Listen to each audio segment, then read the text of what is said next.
Our lives are different to anybody else's.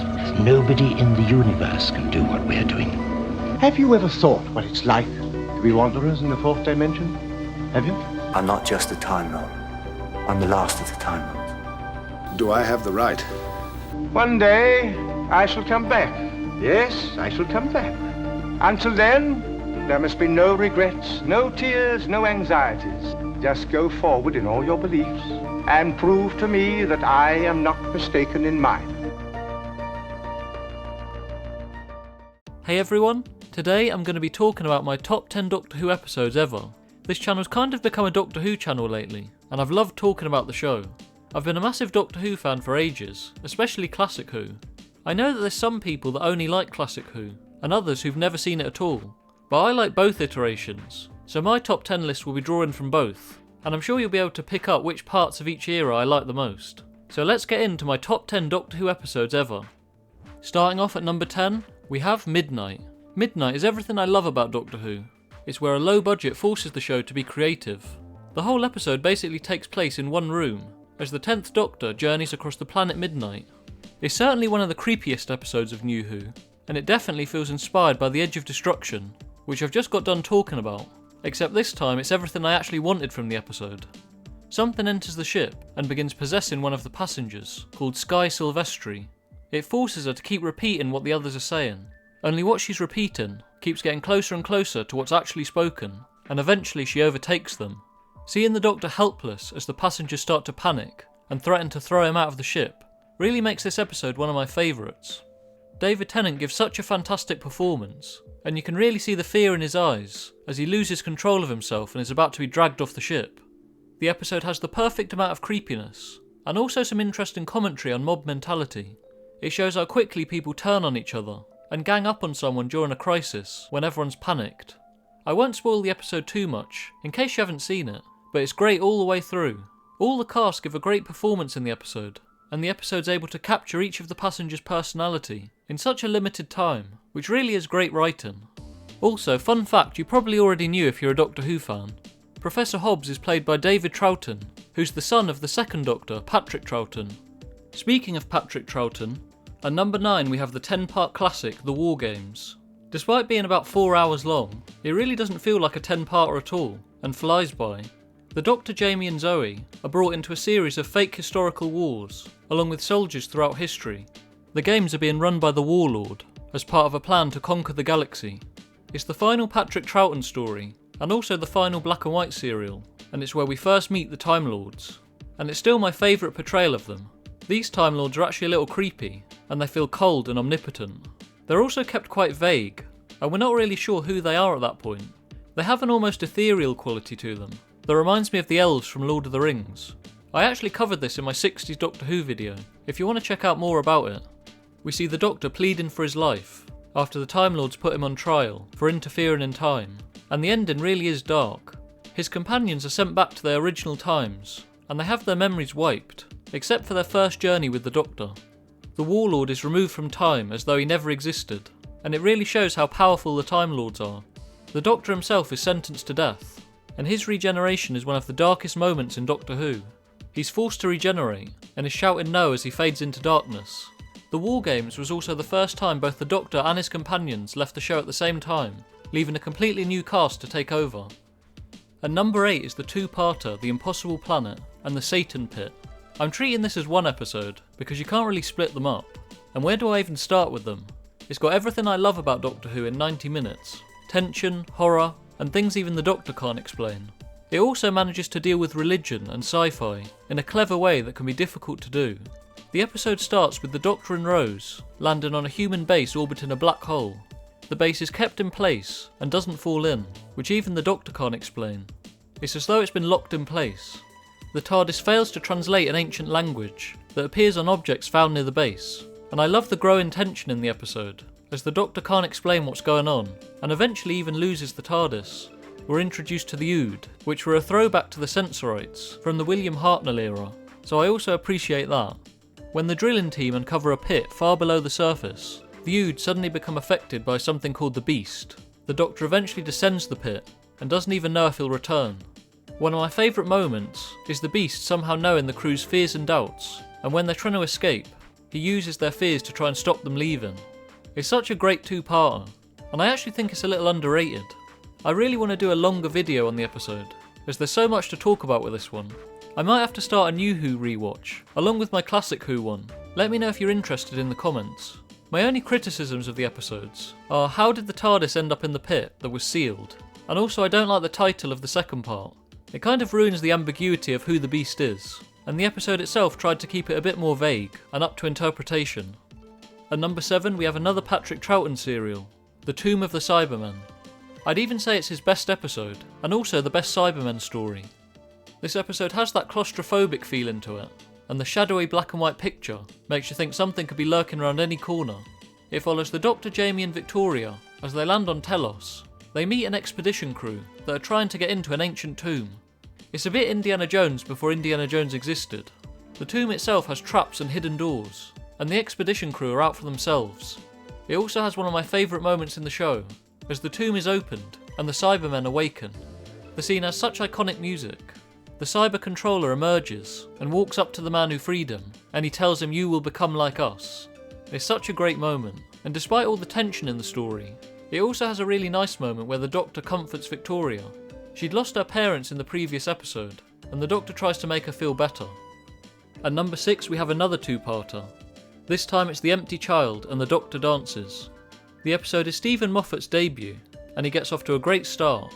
Set during World War II, the 9th Doctor and Rose land in London. It's another creepy episode, and the villain is a child in a gas mask. Only there's a twist. The gas mask is welded to his face, as though it's part of his body, and if he touches you, you get infected too, and start growing a gas mask on your face. The scene with Dr. Constantine at the hospital definitely creeped me out when I was younger, as we see the transformation, and we see the gas mask basically grow out of his face. We also get introduced to Captain Jack Harkness, who's definitely one of my favourite companions in New Who. The ending is also iconic, and Christopher Eccleston gives such a great performance in both episodes.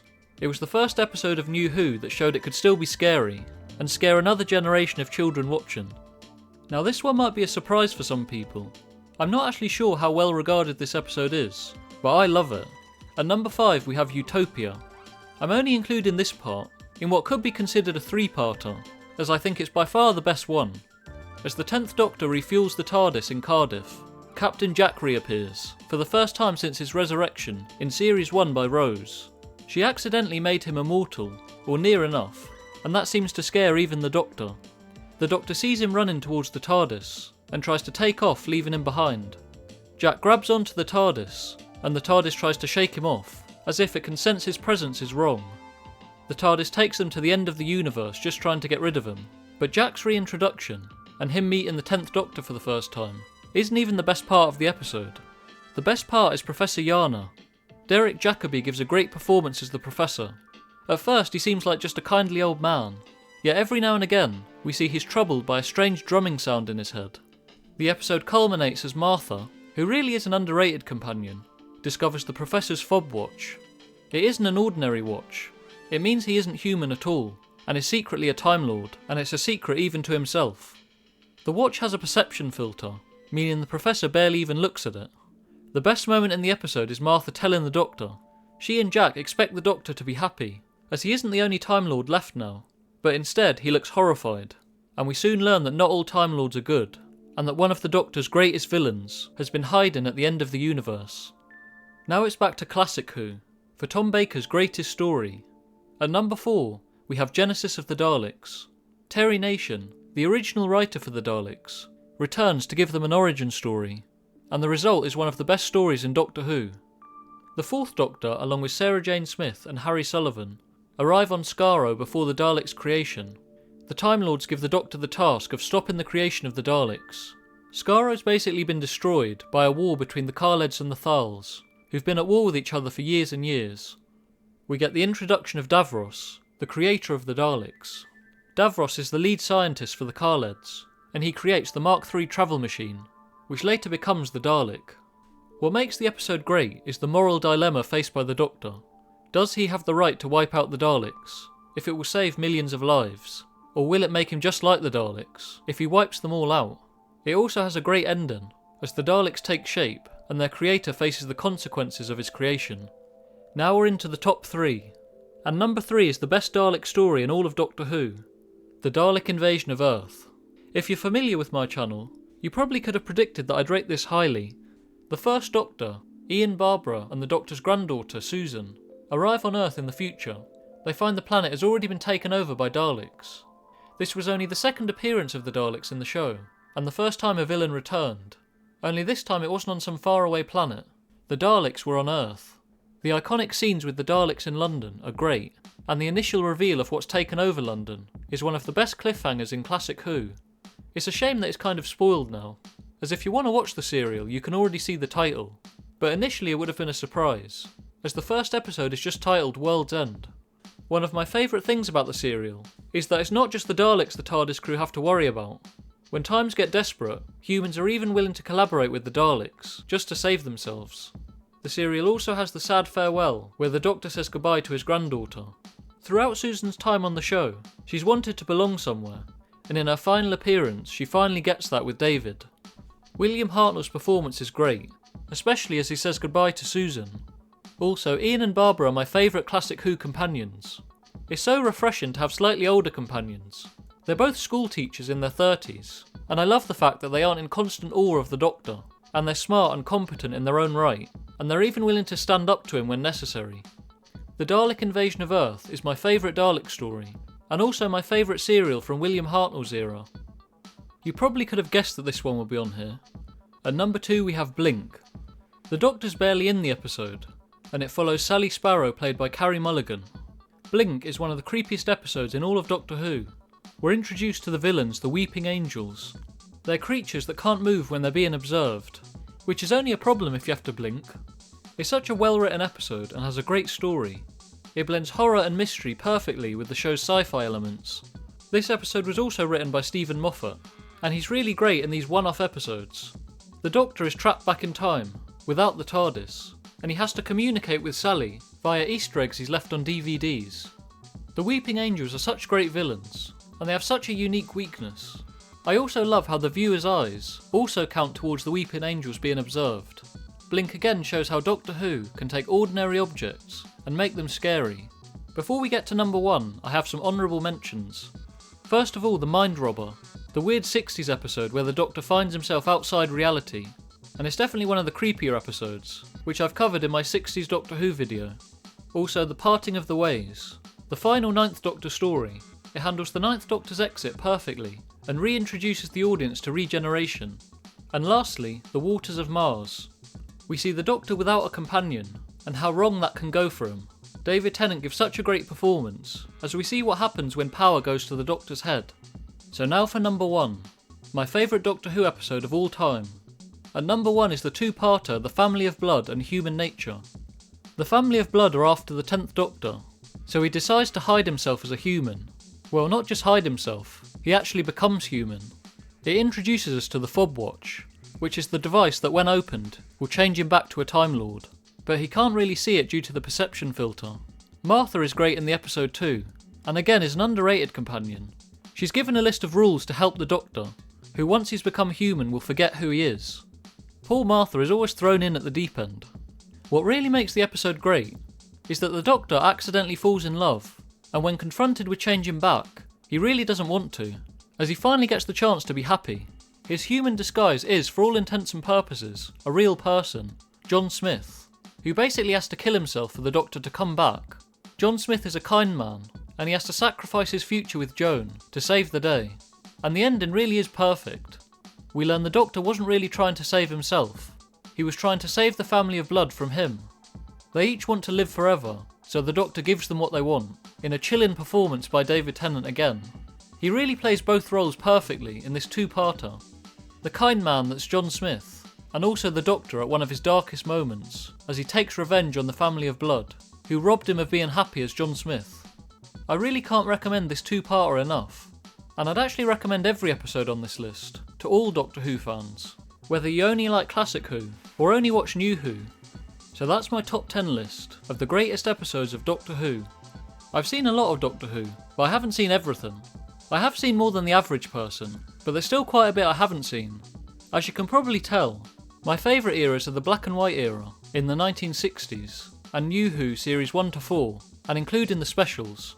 I kind of got bored during the Matt Smith era, though I do intend to carry it on if I do a rewatch. I did see the 50th anniversary episode, where David Tennant returns, and also Matt Smith regenerating into Peter Capaldi, so I have seen the first 12 Doctors on screen, but that regeneration episode was the last one I've seen, and I haven't seen any Peter Capaldi episodes at all. I've seen all of the first and second Doctors episodes, and a lot of 3 and 4, but less when it comes to 5, 6 and 7. I've seen a lot of the bigger episodes, like the 5 Doctors, the 2 Doctors, and Remembrance of the Daleks. Oh, and also the Doctor Who movie, but those iterations I'm less familiar with. But again, I'm planning to pick up where I left off with my rewatch series, so eventually I hope to have seen all the episodes. Let me know your thoughts on my top 10 list in the comments, and give me your top 10 list. I'm Firelink Frontier. If you've enjoyed this video and would like to support the channel, please like and subscribe. Thanks for watching everyone.